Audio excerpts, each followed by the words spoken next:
오늘은 한 해의 절반을 지나며 하나님께 감사의 예배를 드리는 맥주 감사 주일입니다.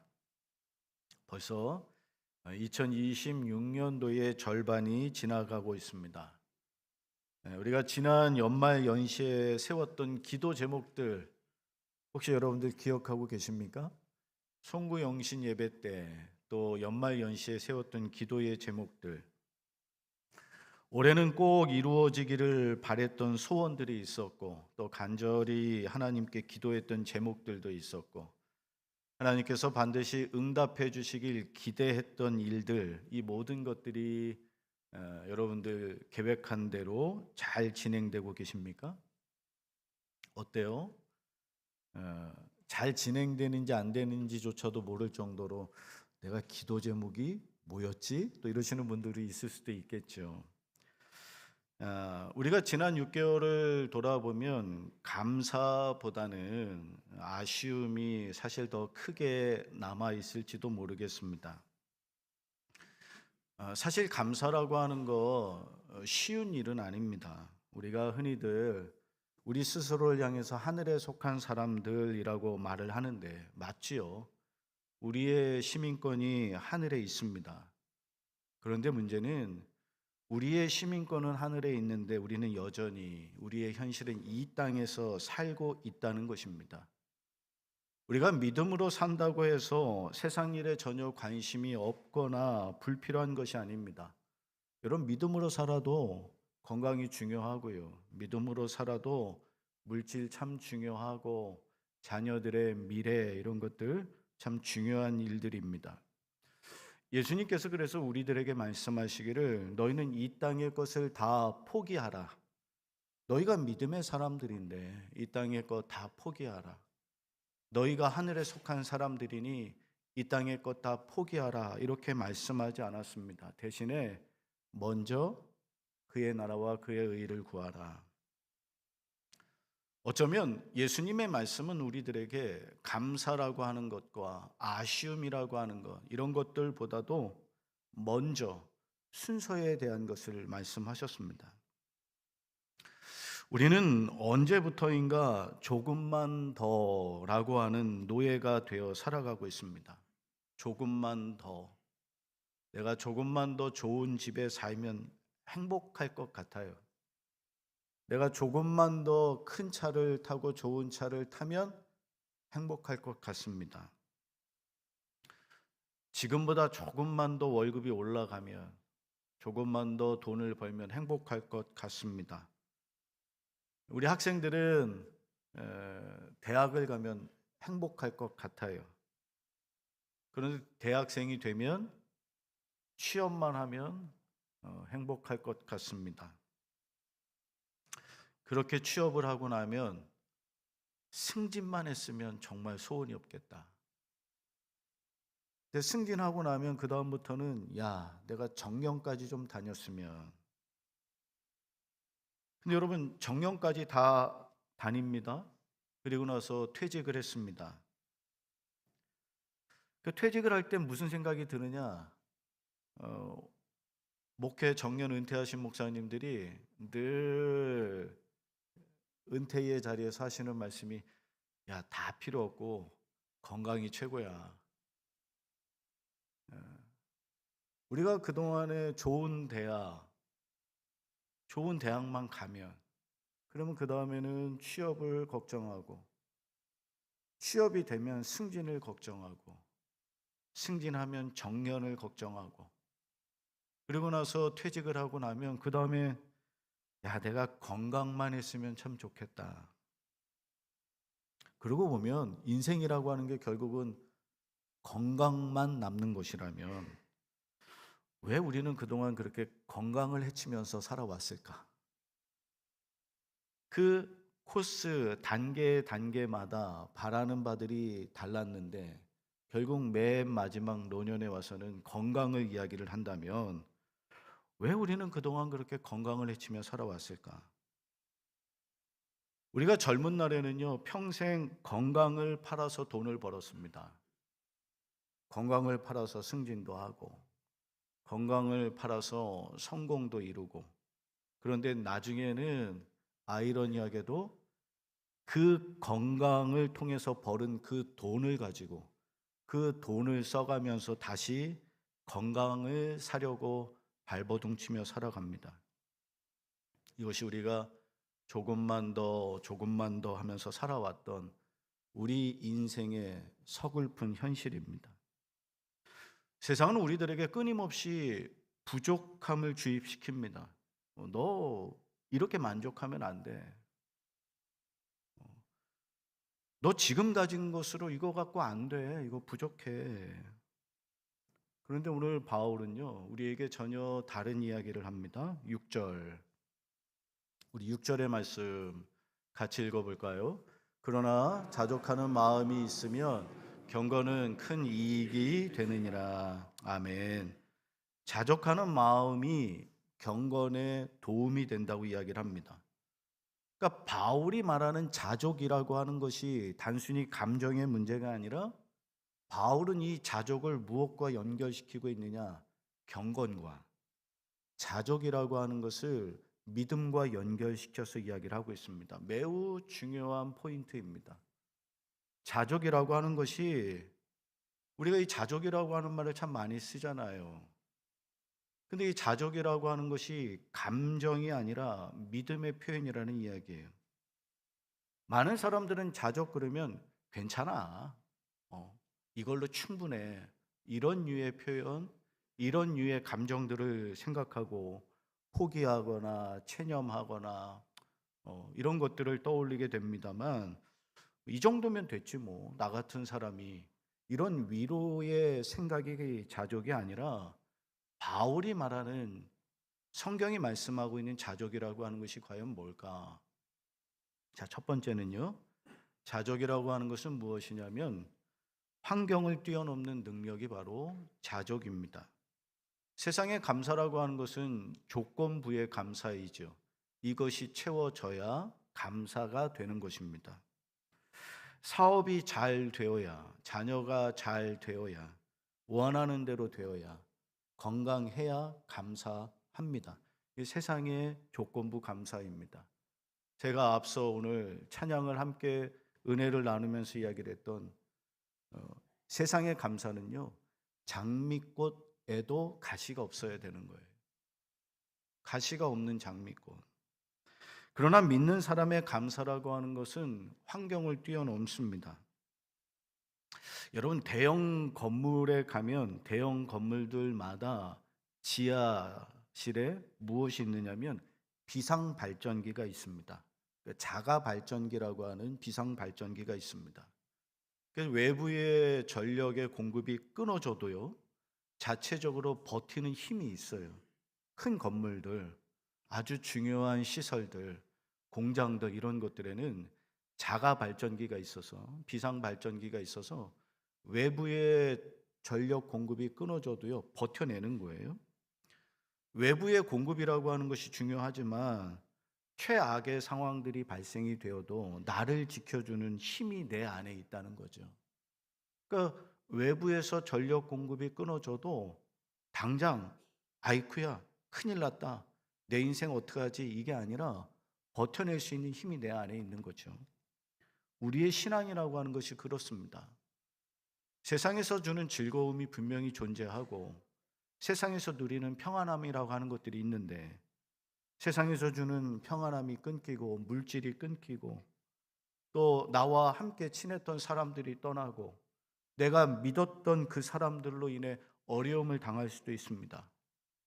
나는 그동안 그렇게 자신해 왔는데 어느 한순간에 내 건강이 흔들릴 수도 있습니다. 세상의 것은 언제든지 끊어지고 흔들릴 수 있는데 그러나 오늘 예배하는 성도 여러분, 내 안에 계신 예수 그리스도는 결코 끊어지지 않음을 믿으시기를 축원합니다. 로마서 8장 35절에서 누가 우리를 그리스도의 사랑에서 끊을 수 있겠습니까? 무엇이 우리를 그리스도의 사랑에서 끊을 수 있겠습니까? 환난, 곤고, 박해, 굶주림, 헐벗음, 위협, 칼 이런 것들이 우리를 그리스도의 사랑에서 끊을 수 있겠습니까? 물으면서 바울의 대답은 어림도 없습니다. 아무리 환난이 오라고 하십시오. 환난이 와도 나를 그리스도의 사랑에서 끊을 수 없습니다. 아멘. 곤고와 박해와 굶주림, 내 건강의 문제, 물질의 문제가 와도 그런 것들이 나를 그리스도의 사랑에서 절대로 끊을 수 없습니다. 어림도 없습니다. 세상의 공급이 끊어져도 나를 향한 주님의 사랑과 자비는 끊어지지 않습니다. 라고 하는 바울의 고백입니다. 베세다 들녘에서 물고기 2마리와 보리떡 5개로 이 적은 것을 가지고도 많은 사람들이 먹고도 남을 수 있었던 것은 그들이 가진 것이 많아서가 아니라 예수님과 함께였기 때문에 가능했다. 할렐루야. 가진 것이 많았기 때문에 오병이어의 기적으로 모든 사람들이 먹고 남는 기적이 있었던 게 아니란 말이에요. 많이 가져서가 아니라 예수님과 함께였기 때문에, 예수님과 함께여서 가능할 수 있었다. 그래서 여러분, 자족이라고 하는 건 내가 얼마나 가졌느냐의 문제가 아니라 내가 지금 주님과 함께 삶을 살아가느냐. 그러니까 주님과 함께 삶을 살아가는 사람들만이 누릴 수 있는 것이 자족이라고요. 그래서 자족은 감정이 아니라 믿음의 고백이 되는 것입니다. 자, 2번째로 자족이 뭐냐? 자족이라고 하는 건 본질을 바라보는 안목입니다. 자, 오늘 바울이 7절에서 이야기를 합니다. 우리가 세상에 아무것도 가지고 온 것이 없음에 또한 아무것도 가지고 가지 못하리라. 말 그대로 여러분 공술의 공수거입니다. 아무것도 가지고 오지 못했으니 갈 때도 아무것도 가지고 가지 못한다. 이게 참 단순한 이야기인데요. 이게 참 단순한 이야기인데 이게 그렇게 어려운 진리가 됩니다. 단순한 이야기인데 참 어려운 진리입니다. 탈무드에 이와 비슷한 말씀이 있습니다. 사람이 태어날 때 주먹을 꼭 쥐고 나오지만 태어날 때는, 죽을 때는 그 손을 펴고 간다. 그러니까 태어날 때는 어떻게 해서든지 이 땅에서 더 많이 가지려고 움켜쥐는데 죽을 때는요 아무것도 가지고 가지 못한다는 거예요. 욥도 욥기 1장 21절에서 여러분 우리 이 말씀은 같이 읽어볼까요? 내가 모태에서 알몸으로 나와 싸운즉 또한 알몸으로 돌아갈지라. 아멘. 내가 세상에 태어날 때 알몸으로 태어났는데 내가 다시 이 세상을 떠날 때에도 알몸으로 돌아갈지라. 먼지로. 작자 미상에 이런 이야기도 있습니다. 이삿짐을 싣고 가는 연구차는 없다. 여러분 아무리 화려하고 아무리 커다랗고 그런 연구차라고 하더라도요 연구차에 이삿짐을 싣고 가는 사람이 어디 있어요? 세상에서 성공하고 세상에서 자랑거리가 있어도 영정 안에다가 자기 자격증을 집어넣고 그 영정 안에다가 내 통장 사본 집어넣고 가는 사람이 없잖아요. 이삿짐을 싣고 가는 연구차는 없다. 우리가 지난 6개월 동안 누렸던 모든 것들이 내 것이 아닙니다. 하나님이 잠시 나에게 맡겨주신 것들입니다. 그래서 전도서 3장 13절은 이와 같이 이야기를 하는데 이 말씀도 우리 같이 함께 읽겠습니다. 사람마다 먹고 마시는 것과 수고함으로 낙을 누리는 그것이 하나님의 선물인 줄도 또한 알았도다. 아멘. 여러분 어때요? 우리가 먹고 마시고 수고하면서 낙을 누리는 모든 것들이 하나님의 선물이라는 거예요. 우리가 오늘 여기까지 살아온 모든 것들이 하나님의 선물이라고 고백을 합니다. 내 건강도 재능도 물질도 가족도 시간도 하나님이 허락하신 선물입니다. 아이들이 부모에게 선물을 받으면 무엇이 가장 중요할까요? 부모가 아이들에게 선물을 딱 줘요. 그러면 자녀가 그 선물을 딱 받고 제일 먼저 뭘 볼까? 가격표? 아빠 이거 얼마짜리야? 엄마 이거 얼마짜리야? 아니죠. 가격표가 아니라 부모님이 날 사랑하셔서 나에게 이런 선물을 주셨구나. 부모의 마음을 먼저 느끼는 거지 가격표가 먼저 눈에 들어온 건 아니란 말이에요. 우리도 마찬가지여야 합니다. 진정한 감사라고 하는 것은 내가 얼마나 받았는가를 계산하는 데서 시작되는 게 아니에요. 내가 얼마나 받았나 계산하면서. 그러니까 내 인생의 지난 6개월을 계산해 보니까 남았어. 그러면 감사하고, 아니야, 마이너스가 됐어. 그러면 불평하고. 그것이 아닙니다. 우리의 믿음이라고 하는 건 여러분 가격표를 계산하는 것이 아니라 누가 주셨느냐, 누가 주셨느냐. 선물보다 선물을 주신 누구를 볼까요? 하나님을. 그것이 우리의 자족이다. 내가 받은 선물의 가격표가 아니라 나에게 선물을 준 그 사람을 마음에 품고 있는 것. 제 책상 서랍에 봉투가 하나 있습니다. 근데 그 봉투 지난 봄에 생긴 봉투인데 제가 고스란히 서랍에 넣어놓고요. 제가 가끔 그 봉투를 꺼내서 봅니다. 근데 그 봉투에 얼마가 들어있느냐? 딱 10만 원이 들어있습니다. 그래도 내가 그래도 명색이 선원교회 목사인데 뭐 10만 원에 제가 안절부절 못할 사람은 아닐 거 아니에요. 그런데 그 10만 원짜리 봉투가 하나 있어요. 근데 그 봉투를 왜 제가 가끔 꺼내 보느냐? 저희 작은 딸이 처음으로 돈을 벌고는 저한테 용돈하라고 준 돈이에요. 그게 쓸 수가 없는 거예요. 쓸 수가. 그 10만 원이 100만 원이 되는 거고 그 10만 원이 1000만 원처럼 느껴지는 거죠. 액수의 문제가 아니라 그 마음의 문제. 이게 자족의 삶인 거죠. 자, 세 번째로 자족이라고 하는 건 뭐냐? 하나님의 때를 신뢰하는 믿음. 이게 자족의 마음입니다. 자족의 삶입니다. 우리는 엄청난 속도전을 살고 있습니다. 온라인으로 주문하면 다음날 아침에 집 앞 문 앞에 배달이 와 있어야 직성이 풀립니다. 동영상도요, 5초 이상 버퍼링이 나면 견디지를 못합니다. 계속해서 새로 고침을 누르는 거예요. 인터넷도 조금만 느리면 답답해합니다. 문제는 이러한 조급함이라고 하는 것이 우리의 신앙생활에도 그대로 드러난다는 것입니다. 우리는 하나님께서 빠른 응답을 해주셔야 된다. 그러니까 더딘 응답은 응답이 아닌 거예요. 하나님이 즉각적으로 응답해 주셔야 하나님이 날 사랑하는 거죠.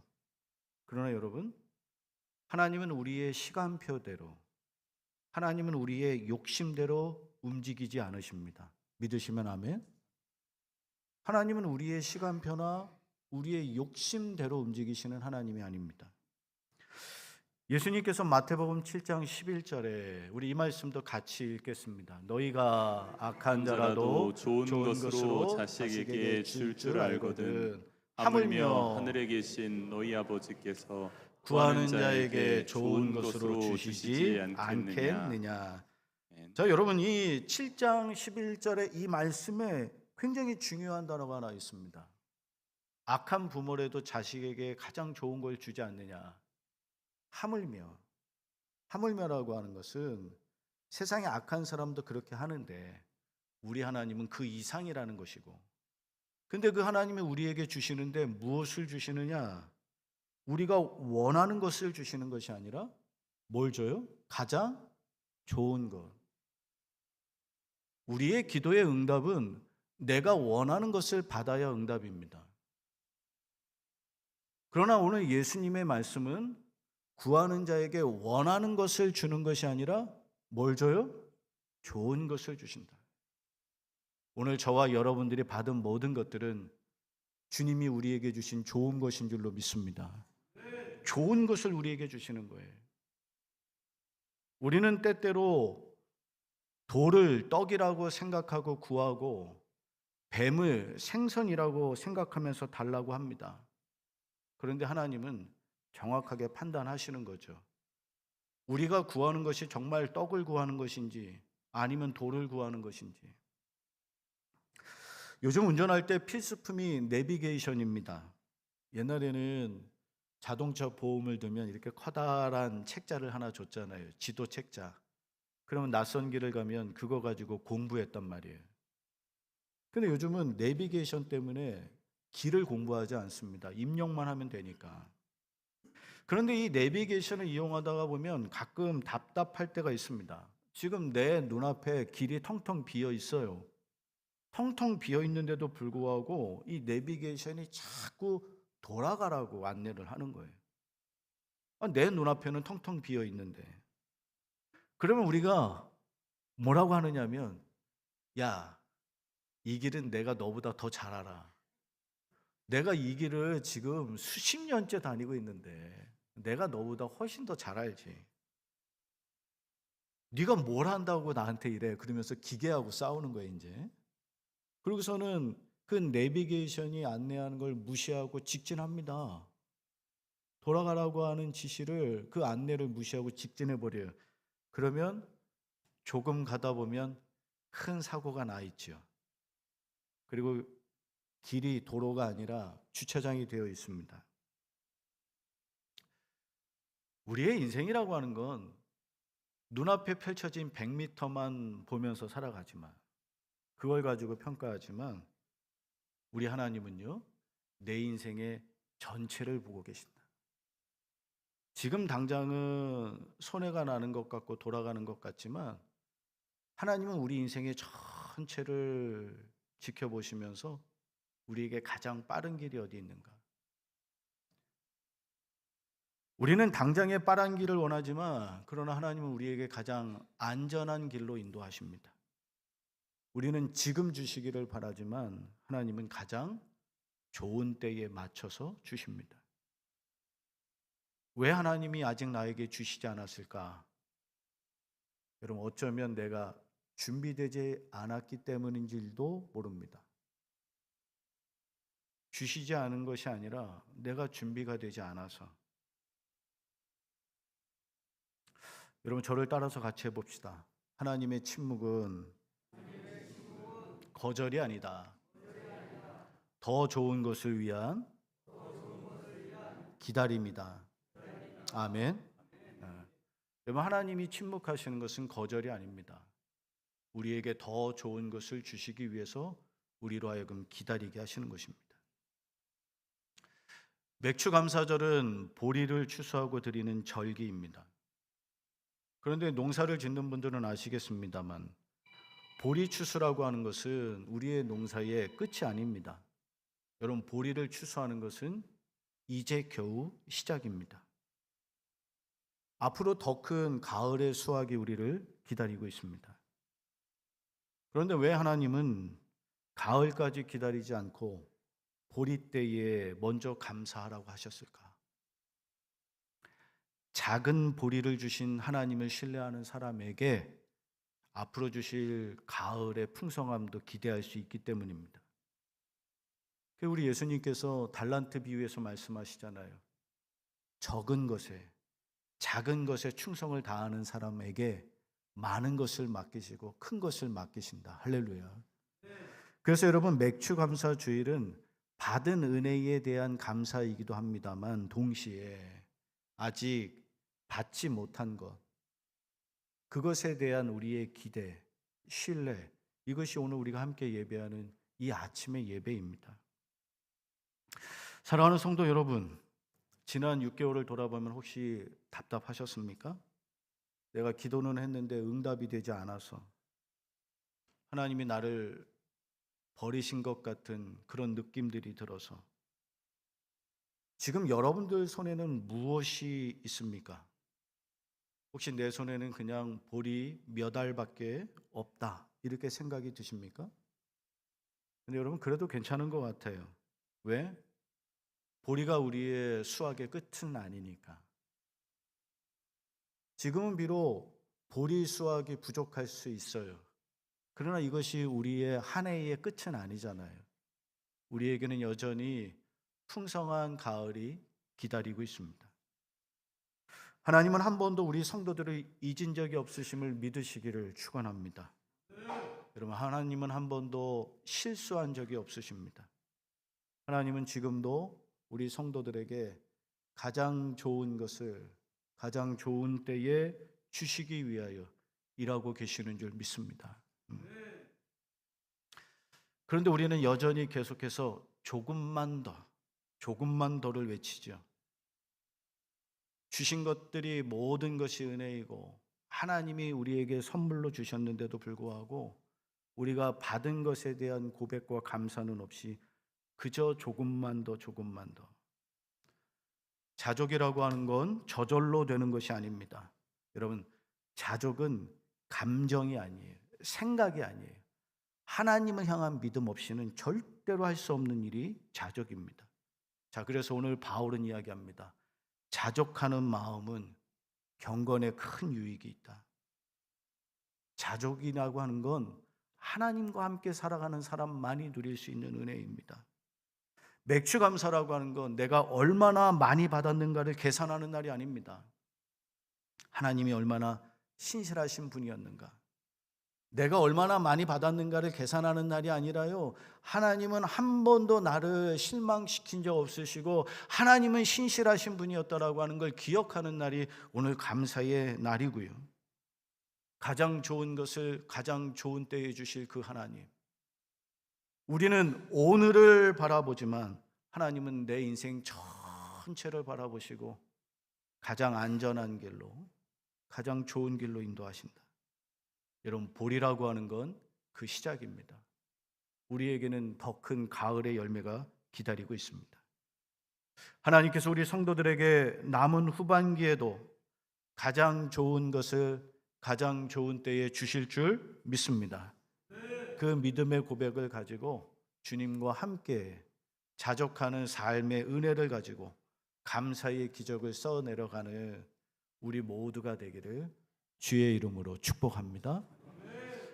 오늘 이 시간에는 우리가 함께 나눈 말씀, 또 지난 6개월의 우리의 삶을 좀 돌아보면서 우리 함께 찬양함으로 우리 함께 고백하겠습니다. 주가 일하시네.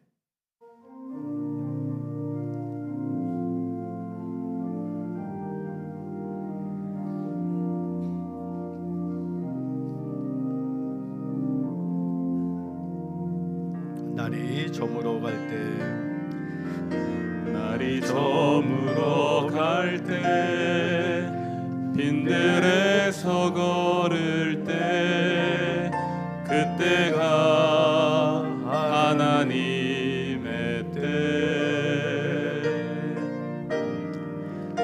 내 힘으로 안 될 때, 빈손으로 걸을 때, 내가 고백해 여호와 이래. 한 번 더 고백합니다. 날이 저물어 갈 때, 날이 저물어 갈 때, 빈들에서 걸을 때, 그때가 하나님의 때, 내 힘으로 안 될 때, 빈손으로 걸을 때, 내가 고백해 여호와 이래. 주가 일하시네, 주가 일하시네, 주께 아끼지 않는 자에게. 주가 일하시네, 주가 일하시네, 신뢰하며 걷는 자에게. 주가 일하시네, 주가 일하시네, 주가 일하시네, 주께 아끼지 않는 자에게. 주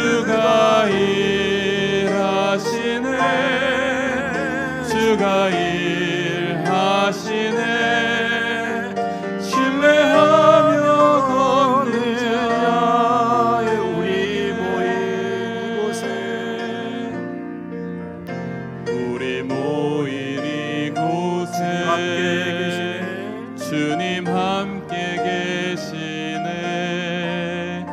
누리네 아버지 은혜 적은 떡과 물고기 내 모든 걸 드릴 때 모두 고백해 여호와 우리 한 번 더 고백합니다. 우리 모인 이곳에 우리 모인 이곳에 주님 함께 계시네 누리네 아버지 은혜 적은 떡과 물고기 내 모든 걸 드릴 때 모두 고백해 여호와 이래 주가 일하시네 주가 일하시네 주가 일하시네 주께 아끼지 않는 자에게 주가 일하시네 주가 일하시네 신뢰하며 우리 두 손 들고 함께 찬양합니다. 주가 일하시네 주가 일하시네 주가 일하시네 주께 아끼지 않는 자에게 주가 일하시네 주가 일하시네 신뢰하며 걷는 우리 마지막으로 고백합니다. 주가 일하시네 주가 일하시네 주가 일하시네 주께 아끼지 않는 자에게 주가 일하시네 주가 일하시네 신뢰하며 걷는 자에게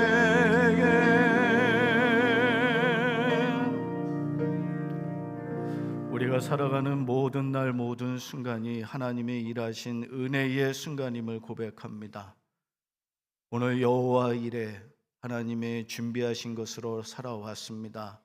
고백하는 우리 모든 주의 성도들에게 적고 많음의 문제가 아니라 하나님과 함께하는 것이 우리 인생의 가장 부유함을 고백하며 오늘의 보리의 감사는 이제 시작일 뿐 우리 성도들에게 더 좋은 것을 더 풍성한 것을 예비하시는 그 하나님을 신뢰하는 마음으로 살아가는 모든 자들에게 오늘도 하나님의 능력을 보여주시고 하나님의 은혜를 경험하게 하시고 하나님의 신실하심을 고백하며 살아갈 수 있게 하옵소서.